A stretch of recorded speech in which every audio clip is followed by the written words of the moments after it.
서울의 주요 재건축 재개발 사업지는 건설사들이 치열한 수주전을 펼칠 정도로 공을 들이던 곳이었습니다. 하지만 최근 분위기가 달라지고 있습니다. 이 원자재값 상승으로 공사비가 급등하면서 짊어져야 하는 리스크가 커지자 건설사들이 오히려 사업할 곳을 고르는 상황이 발생하고 있습니다. 부동산부 신동훈 기자와 자세히 얘기 나눠보겠습니다. 신 기자, 불과 반년 새 좀 상황이 크게 뒤집힌 것 같습니다. 현장 분위기 요즘 어떻습니까?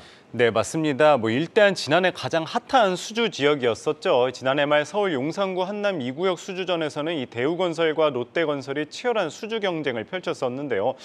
말씀하셨던 것처럼 원래 서울의 대규모 정비 사업지 같은 경우에는 국내 건설사들이 수주에 상당히 공을 들이는 알짜 사업이었습니다. 하지만 몇 개월 사이에 분위기가 정말 확 바뀌었는데요.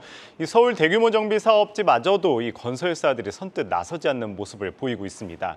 아무래도 이 주택시장 침체 속에서 수주 경쟁에 들어가는 비용도 만만치 않은 터라 무리해서 뛰어들지 않는 것이라고 일단 업계에서는 이야기하고 있습니다. 여기에 말씀하셨던 것처럼 최근 원자재값 인상에 따른 공사비 인사 갈등을 빚는 사업지가 늘어나면서 이 건설사들도 굳이 출혈 경쟁을 꺼리는 모습입니다.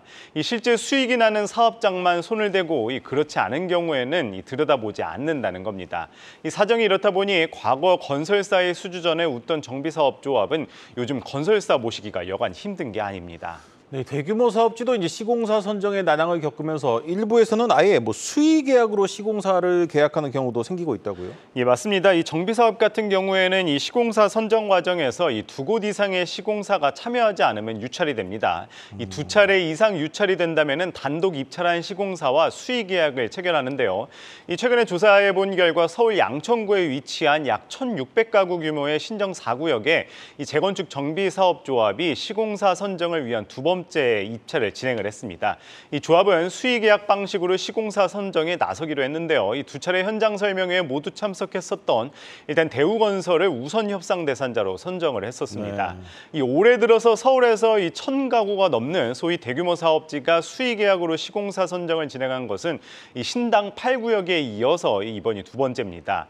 이 1,200가구 규모 신당 8구역 같은 경우에는 이제 수의 계약을 통해서 이 포스코 ENC가 시공사로 선정되기도 했습니다.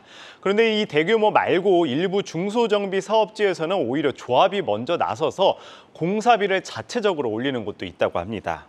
네, 말 그대로 이제 시공사 모시기가 시작된 건데 이 조합이 먼저 인상된 공사비를 들고 건설사에 찾아가는 셈이 된 거네요. 네, 맞습니다. 이 서울 일부 정비사업 단지에서는 이 조합이 먼저 파격적으로 공사비를 인상한 곳도 있었습니다.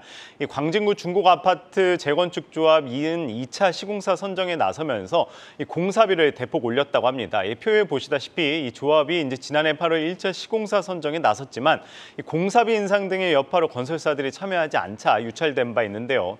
이 중곡 아파트 조합은 이번 입찰에서 가구 수를 기존 331가구에서 345가구로 이 14가구 늘리는 대신에 총 공사비를 956억 원에서 한 1,280억 원가량으로 약 30%가량 대폭 올렸습니다.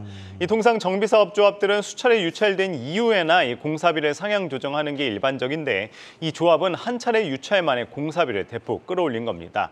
또 다른 일례로 영등포구 물레동에 있는 남성아파트 재건축 조합은 지난 4월 진행한 5번째 시공사 선정 입찰에서 공사비를 종정 평당 525만 원에서 719만 원으로 올렸는데 단 한 곳도 웅찰하지 않았다고 합니다. 네, 7월부터는 이 서울시의 경우 이 재건축 재개발 시공사 선정 시기가 이제 앞당겨지지 않습니까? 예. 사업이 속도를 낼 수 있다는 장점은 있지만 이 시공사 선정이 좀 더 어려워지고 경쟁도 치열해질 텐데 어떻게 보고 있습니까? 네, 맞습니다. 이 서울시 조례안 개정안에 따르면은요, 오는 7월부터 이 시공사 선정을 기존 사업 시행 인가 이후에서 이 조합 설립 인가 이후로 앞당겨 시행할 예정입니다. 만약에 이 조합 설립 인가 이후에 사업 시행 인가를 받기까지 1, 2년가량 시간이 소요되는 걸 감안을 했었을 때 이 시공사 선정 시점이 그만큼 앞당겨지는 셈인데요. 현재 이 서울 시내 조합 설립 인가를 받은 단지가 약 116개로 이들 중 상당수가 이 7월부터 시공사 선정에 당장 돌입할 수 있게 되는 겁니다. 이 시공사를 조기 선정하게 되면은 이 사업 추진 과정에서 발생할 변수가 줄고 또 과도한 수주 경쟁이나 불필요한 이 비용 출혈 등을 막을 수 있다는 장점이 있습니다. 하지만 이 시장 상황을 보면은 이 급격한 물가 상승 등으로 시공사 조기 선정 시 이 입찰 당시와 이 착공 시점의 시차로 인해서 공사비 증액 문제가 더 심해질 수 있다는 우려가 나오게 되는 거죠. 이렇게 되면은 결국 시공사 선정에 더욱 어려움이 커질 수 있다는 지적도 나오고 있습니다. 이렇게 되면 이제 사업성에 따라서 이 수주 양극화 현상이 좀 불가피해지는 것 아닙니까? 예, 맞습니다. 이른바 이 돈 되는 사업만, 이 돈 되는 사업장만 건설사들도 수주에 뛰어들 것으로 보입니다. 이 반드시 따내야 하는 상징성이 있거나 또 주요 거점에 있는 사업장에서만 수주가 이루어지고 수익성이나 사업성이 떨어지는 곳 같은 경우에는 외면받을 것이라는 우려가 나오고 있는데요. 이런 현상이 이제 계속 반복되다 보면은 자칫 주택 공급 차질로 이어질 가능성도 있다는 의견도 제기되고 있습니다. 네, 잘 들었습니다.